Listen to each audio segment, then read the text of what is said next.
You see that? That is hot cake. Hello, people of the world. I promote again. Always remember, I'm not good in English. Focus on the not products, food.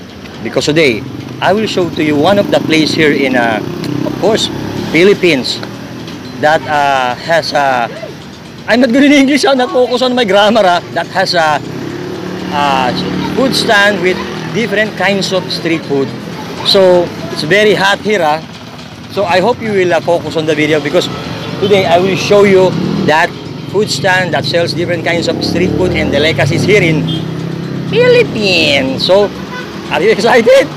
I'm very hot here, so I will show to you today. I'm not good in English, so focus on this video.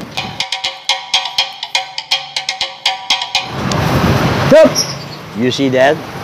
That is a flour with tama ako, may margarine?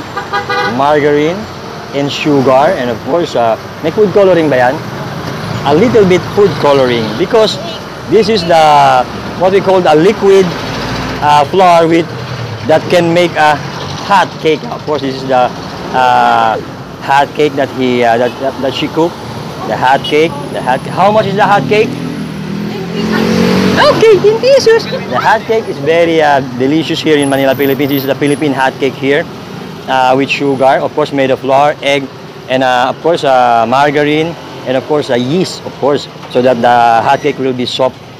Filipino hot cake, okay? Not only hot cake, but you can also buy here different kinds of juice here, gulaman, of course, pineapple juice. Sama ako, pineapple? Pineapple juice, and of course the melon, okay, melon juice, and of course, anong tawag nga dito? Chicken skin. Pwede ba akong pumasok dyan? Pasukin na natin yan! Pasok na. Let's go to inside of this, what we call a little food stand here that you can buy different kinds of street food here. Of course, if you can see the chicken skin here. Magkano nga to? This is about 20 pesos here, a chicken skin here. This is a fried chicken skin here. But of course, if there's a chicken skin here, there's also a chicken here. You can buy chicken, of course, a leg part, of course, of chicken that you can buy here. So if you're hungry, if you're here in the Philippines, in this street of Metro Manila, you can visit this food stand here that sells different kinds of what called, of course, like this street food. Tama ba ako? Bituka to? This is a chicken intestine with a flour, very delicious with using the vinegar. You dip in the vinegar. Of course, the kwek, of course. Again, I will go outside. Okay, let's go outside so that you can see the food there. So this is the kwek, of course. Very delicious kwek. It's made of quail egg, the small chicken, a small poultry breed of quail egg with flour, of course, a flavoring, of course, a big egg. Anong itlog to? Anong itlog ang ginagamit dito? Regular. This tok neneng. Remember, tok neneng is made of a flour and of course a regular egg of chicken, and of course again the chicken intestine here, and a very delicious chicken intestine here, and of course the vegetable rolls, here in the Philippines called lumpia.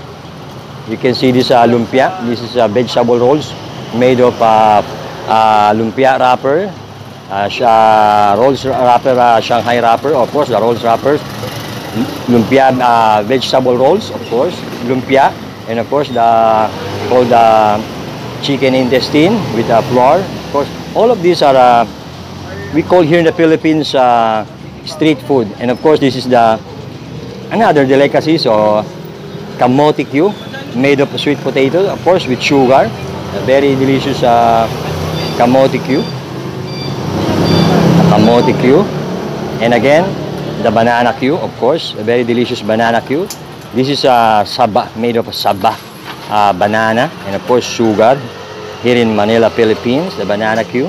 And of course, the very delicious turon, using a lumpia wrapper and a filling of banana at then sugar, the turon, and of course these different kinds of street food that you can see here is very easy to find, because you know what, this food stand here, not only they not only sell only street food and delicacies, but they also have a rice here, and of course they call the pares here. They also sell a pares here. Soon they will open again another they call different kinds of product here that you can buy here. That is turon, kamote cube, banana cube, of course the kwek-kwek, the tokneneng, of course the chicken intestine here, and of course vegetable rolls, and of course the chicken, of course the chicken skin, and the gulaman, of course the cake, the hot cake here. So are you excited? Are you hot to know where this is placed here? Okay, ready? Hot cake. 1, 2, 3, 4. Of course, this is JP Rizal JP Rizal Street. Of course, if you're from Manila, if you're from San Andres, or if you're from Pedro Hill, just look for the JP Rizal and look for the Pasong Tamo. Of course, you can see this Kalayaan Street, of course, Makati. And you can see this food stand here from, of course, Makati Avenue, from Paseo de Rojas, of course, from Buendia. Just go to the, I call the Chino Roses, and look for the Kalayaan Avenue, and you can get here on this very, very, what we call full and loaded food stand here with different kinds of food here that you can buy here. Delicacies, the street food, of course, the gulaman and the hot cake, and a very delicious tokneneng. So now you know, you know where you can buy this very delicious delicacies and street food, of course. Let me ask this beautiful lady. Hi. What time you're open here? Anong oras ka nagbubukas dito? 6 po. What? Alas 6 po. Alas 6 ng umaga. Opo. Hanggang what till what time? 24 hours. 24 hours. So this food stand, you can visit here anytime because they are open for 24 hours, okay? Monday to Sunday. Yeah. Monday to Sunday. Your hot cake is delicious. Yeah, I'm very delicious. Oh, invite them to visit here in your invite them.